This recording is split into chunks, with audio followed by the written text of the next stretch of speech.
In this video, we're going to look at a couple theorems about proving that a quadrilateral actually is a parallelogram being given some fact. So the first theorem is theorem 6.5 from our book, and it says that if the diagonals of a quadrilateral bisect each other, then the quadrilateral is a parallelogram.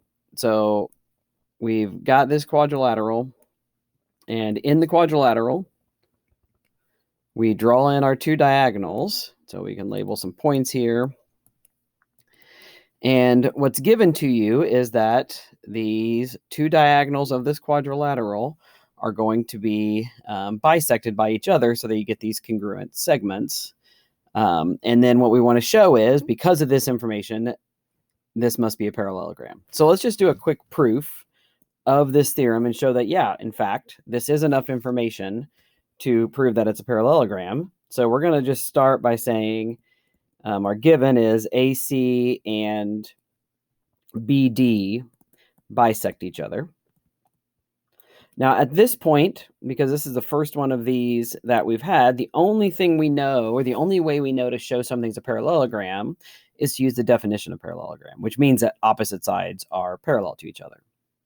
So what we recognize is we've got these four triangles in the middle, and we actually know quite a bit right away about those triangles. We know that AE is congruent to EC, and we know that BE is congruent to DE.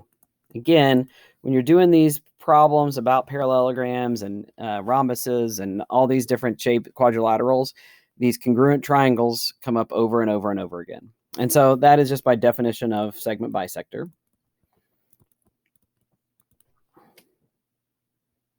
Now, we also know that we have a couple sets of vertical angles.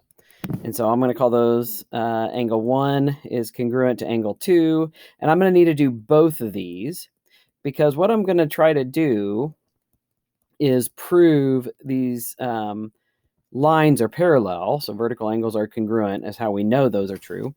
I want to prove these lines are parallel, which means I need to show that alternate interior angles are congruent. So ultimately what I want to try to do is show that this angle is congruent to that angle, and that would show AB and DC.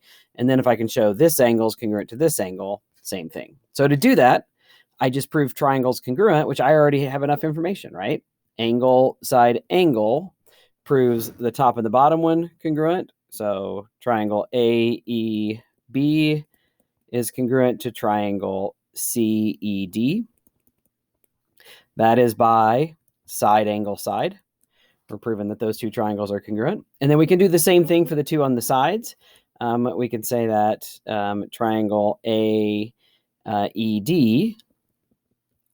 is congruent to, that should have been A there, AED is congruent to CEB.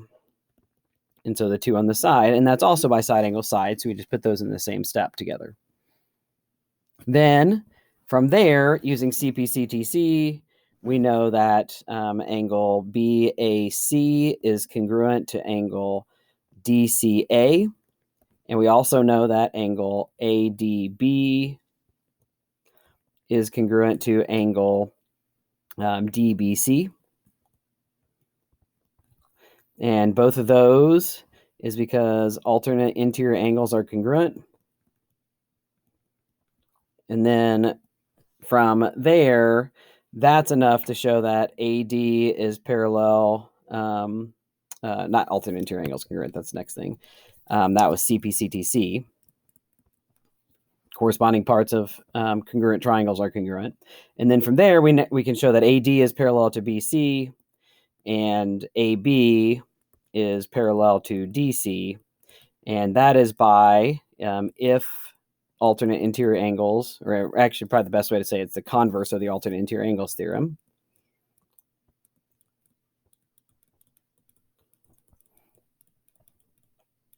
And then from there, that tells us ABCD is a parallelogram by definition. And that is by definition of parallelograms, which says if opposite sides of a quadrilateral are parallel to each other, then it's a parallelogram. Okay, and so that one way we can now do it. If we know, if we want to show something's a parallelogram, then we show that diagonals bisect each other. looking at the second theorem here, if one pair of opposite sides of a quadrilateral is both congruent and parallel, then the quadrilateral is a parallelogram. So again, looking at this one you're given that one of your sides is both congruent and parallel. And so we're going to prove this theorem as well. And so we're just given that AB is parallel to CD and AB is congruent to CD. And again, what we're going to do is the same thing we did on that last one. Not quite as intuitive because it doesn't deal with diagonals, but we're just going to draw these two diagonals in. And we're going to draw those two diagonals in because we're going to hopefully use theorem 6.5, which would show if we can show that the diagonals bisect each other, then it's a parallelogram. So to do that, well, we've already got a side. We can prove two angles using using alternate interior angles. So let's just call these 1, 2, 3, and 4. And so we know that angle 1 is congruent to angle 3, and angle 2 is congruent to angle 4. And that's just the alternate interior angles theorem. And we can use that theorem, I remember, because we have stated that AB is parallel to CD. If you have not stated that AB is parallel to CD, you can't use that theorem. But we did. That's enough to show that the triangles are congruent. So AEB is congruent to CED, right? And that's because of angle side angle. And then if we know that, then we know that we're going to try to use 6.5, which remember says if diagonals are bisect each other, then it's parallelogram. So to show that they bisect each other, we say by CPCTC, AE is congruent to EC, and EB is congruent to DE.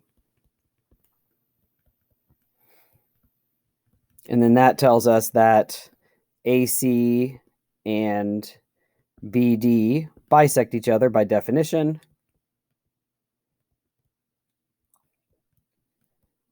By definition of a segment bisector. And then finally, that's enough to show that APCD is a parallelogram because if the diagonals of a parallelogram bisect each other, or the diagonals of a quadrilateral, my bad, bisect each other, then it is a parallelogram. So we proved that it's this quadrilateral that had one pair of opposite sides congruent and parallel is enough to prove it's triangle. Now note, it's not enough to have one pair of parallel and one pair of congruent because you could have an isosceles trapezoid, right? This is an example where one pair of parallel sides, one pair of congruent sides. That is not a parallelogram. It's an isosceles trapezoid. For it to be true that it's a parallelogram, it has to be the same side that is parallel and congruent.